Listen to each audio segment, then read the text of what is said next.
तो जिंदर महल रिलीज हो गए, जिसके बारे में ऑलरेडी मैं बता ही चुका हूँ अपनी स्मैकडाउन वाली रिव्यू वीडियो के अंदर। तो पता चल ही गया होगा अब तक आपको कि भाई जिंदर महल रिलीज कर दिया गया है डब्ल्यूडब्ल्यूई ने। हालांकि वो तो ये बोल रहे हैं कि भाई उन्होंने क्विट करी है डब्ल्यूडब्ल्यूई, मतलब अपने ट्वीट के जरिए तो वो यही बोल रहे हैं, बट जो रिपोर्ट आई है वो कुछ ये आई है कि रिलीज उन्हें डब्ल्यूडब्ल्यूई ने किया है। हालांकि ये भी कुछ बातें आनी है कि अपेरेंटली जिंदर महल ने रिलीज के लिए डिमांड करी थी डब्ल्यूडब्ल्यूई से। वो डिमांड खुद से कर रही थी कि भाई उनको रिलीज कर दो, और फिर डब्ल्यूडब्ल्यूई ने उनको रिलीज करा है। तो कोई बजट कट्स का इसमें इशू नहीं है, ये कुछ रिपोर्ट आ रही है। अब एक्चुअली में क्या मैटर है वो तो हमें धीरे धीरे पता चल ही जाएगा, बट फिलहाल मेन मुद्दा ये है कि ये चीज हुई क्यों है। अब देखो यार, मैंने पिछले बार भी इसके ऊपर वीडियो पे बात करी थी कि भाई जिंदर महल इतना अच्छा काम कर रहा था, उसके बाद भी उसको डब्ल्यूडब्ल्यूई जो है वो टीवी टाइमिंग नहीं दे रही थी। जो भी कुछ हुआ था, जब रॉक की रिटर्न होती है, रॉक ने उसके साथ एक प्रोमो कट किया था, तो बहुत ही ज्यादा प्रेज उसको मिला था उस चीज के लिए। और टोनी खान के साथ भी उनकी ट्विटर पे जो फाइट हुई थी, उसके बाद उनको काफी लोगों ने प्रेज किया, काफी सपोर्ट उनको दिखाया। उसके बाद लोग मान रहे थे कि चलो भाई जिंदर महल का एक अच्छा समय आ गया है। और इवन हमने देखा भी उन्होंने सेथ रॉलिंस को भी फेस किया था वर्ल्ड हेवीवेट चैंपियनशिप के लिए, और लग रहा था कि चलो भाई बंदे को टीवी टाइमिंग मिल रही है, डब्ल्यूडब्ल्यूई रियलाइज कर रही है उसका काम। और काफी लोग उसके जो हील वाला जो कैरेक्टर उसको दिया हुआ था उसको काफी प्रेज कर रहे थे। और उसके बाद हम क्या देखते हैं कि सडनली जिंदर महल, जो कि उस वक्त काफी ज्यादा ट्रेंड कर रहे थे, लोग उसके बारे में बातें कर रहे थे कि वो रॉयल रंबल का पार्टी नहीं होता है, मतलब जहां पर 30 बंदे आते हैं जिस मैच के अंदर, उस मैच के अंदर जिंदर महल का नाम ही नहीं था। इवन पैट मैकैफे की हमने एंट्रेंस देख ली उस मैच के अंदर, बट हमने जिंदर महल की एंट्रेंस नहीं देखी, जो कि बहुत ज्यादा शॉकिंग था उस पॉइंट पे। क्योंकि पहले भले ही आपने उसको किसी भी रॉयल रंबल मैच के अंदर नहीं लाया हो, पर इस साल उसका बनता था क्योंकि वो ट्रेंड कर रहा था, काफी लोग उसके बारे में बात कर रहे थे। एक पॉइंट पे वो मोस्ट ट्रेंडिंग टॉपिक भी बना हुआ था, तो उस पॉइंट पे उसको रॉयल रंबल में आना डेफिनेटली चाहिए था। बट जिंदर महल आए नहीं रॉयल रंबल मैच में। मैंने भी इसके बारे में बोला था कि भाई ये डब्ल्यूडब्ल्यूई ने क्यों करा। और उसके बाद हम क्या देखते हैं कि रोड टू रेसलमेनिया स्टार्ट होती है। रोड टू रेसलमेनिया जो स्टार्ट होती है, वहां पर भी हमें जिंदर महल कहीं नहीं देखने को मिले, और रेसलमेनिया कार्ड में भी हमें जिंदर महल कहीं से भी देखने को नहीं मिले। इवन जो लैडर मैच था टैग टीम चैंपियनशिप के लिए, जहां पर हमने 6 टैग टीम्स देखी, उन 6 टीम्स में भी जिंदर महल का नाम नहीं था। ऑल्दो डब्ल्यूडब्ल्यूई चाहती तो चलो अगर जिंदर महल नहीं तो इंदु शेर की टीम को डाल सकती थी, Jinder Mahal as a manager ही पार्ट लेते उस मैच के अंदर, बट वो भी हमने नहीं देखा। तो इतनी सारी चीजें हो रही थी, डब्ल्यूडब्ल्यूई इतनी ज्यादा इंटरेस्टिंग हो रही थी, बट उन सब के बीच में जिंदर महल को टीवी टाइमिंग बिल्कुल भी नहीं मिल रही थी। ऑल्दो उन्होंने इतना अच्छा काम किया था, इवन मैं बोलूंगा कि अपने पूरे करियर के अंदर ये सबसे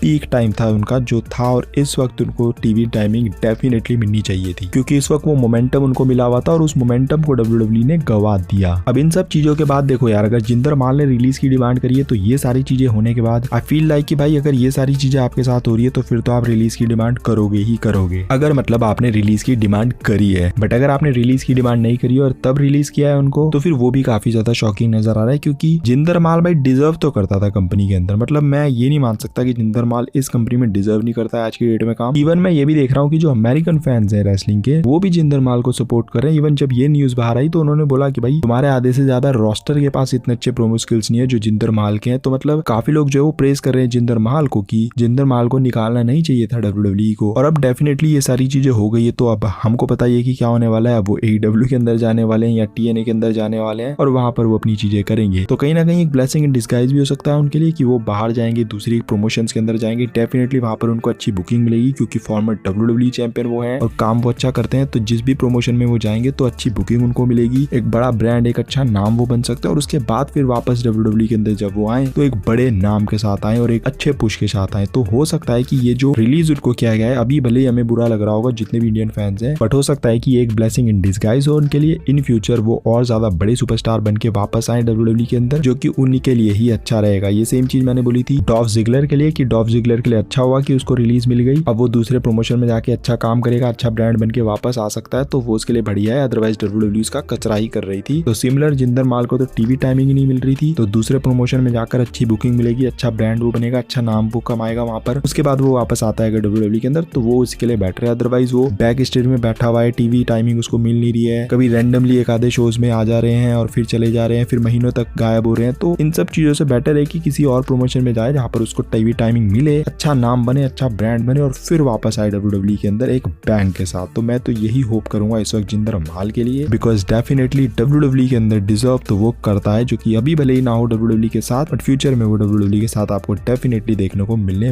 वाले हैं। अब जब मैं ये वीडियो रिकॉर्ड कर रहा था तो एक और अपडेट आई है कि जो इंदु शेर है यानी कि वीर महान और सांगा है, इन दोनों को भी डब्ल्यूडब्ल्यूई ने रिलीज कर दिया है। तो इन लोगों के लिए तो मैं ये चीज बोलना चाहूंगा कि चलो जिंदर महल का तो ये है कि क्योंकि वो फॉर्मर डब्ल्यूडब्ल्यूई चैंपियन है, प्रोमो वगैरह में अच्छे हैं, तो उनका नाम भी अच्छा खासा है, तो आई थिंक वो तो चलो चल जाएंगे AEW के अंदर या बाकी प्रमोशन के अंदर, वो काफी अच्छा नाम कमा के वापस WWE के अंदर चले जाएंगे। बट इंदु शेर के लिए मुश्किल होने वाला है, मतलब इनके लिए थोड़ा सा जो है वो मेरे हिसाब से मुश्किल होने वाला है कि बाकी प्रमोशन को क्या उस तरीके से बुकिंग कर पाएंगे या बड़ी डील समझ पाएंगे या बड़ी तरीके से देखेंगे और क्या वहां पर ये बड़ा नाम बन पाएंगे, तो वो मुश्किल है। मतलब इनके लिए मेरे हिसाब से ये कहना गलत नहीं होगा कि इनके लिए शायद हो सकता है कि WWE के अंदर वापस ना आए कभी। बुरा लग रहा है ये बोलते हुए, बट लग कुछ ऐसे ही रहा है। But you never know, future का कुछ पता नहीं होता क्या कब हो जाए। बट फिलहाल मेरी ये सोच है कि इनका इतना अच्छा नहीं चल पाएगा बाकी प्रमोशन के अंदर। हो सकता है वहां पर ये ठीक ठाक नाम कमा ले, बट इतना अच्छा ब्रांड नहीं बन पाएगा कि WWE इनको वापस लाए और तगड़ी बुकिंग दे। तो वो इनके साथ नहीं होगा जो जिंदर माल के साथ मैं एक्सपेक्ट कर रहा हूँ। फिर बाकी फॉर द बेस्ट अपने इंडियन सुपरस्टार्स है, तो मैं तो यही चाहूंगा कि भाई जहां भी जाए भाई दबा के काम करे और मतलब अपना नाम कमाए और हमारे देश का भी नाम कमाए, तो यही मैं चाहूंगा। तो इसी हम पॉजिटिव नोट के साथ इस वीडियो को भी एंड करेंगे। बाकी आप अपने थॉट्स बताओ इस टॉपिक को लेकर, और आप एग्री करते हो अगर मेरी बातों से, तो do not forget to like, comment and smash the subscribe button. मिलते हैं अगली वीडियो के अंदर। Till then love you all, and Jinder Mahal के लिए मैं एक ही चीज बोलूंगा, do not give up, just keep fighting.